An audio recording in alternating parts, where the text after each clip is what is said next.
Hey guys! Ayan, so ayan, meron tayo ngayong piniritong saba and coffee. So ito muna guys ang ating kakainin. So first sarap nito guys, ayan. Ayan guys ay galing kay Mars Milani. So nakalimutan ko siya. Nakita ko na lang siya guys ay hinog na. Kaya ayan, pinirito ko na lang siya.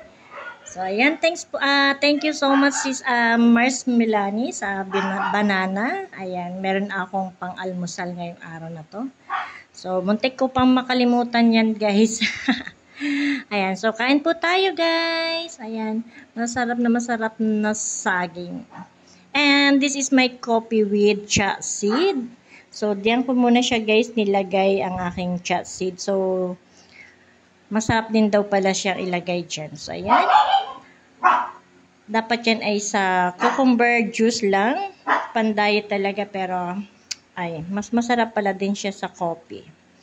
Ayan, maraming salamat guys and follow for more. God bless!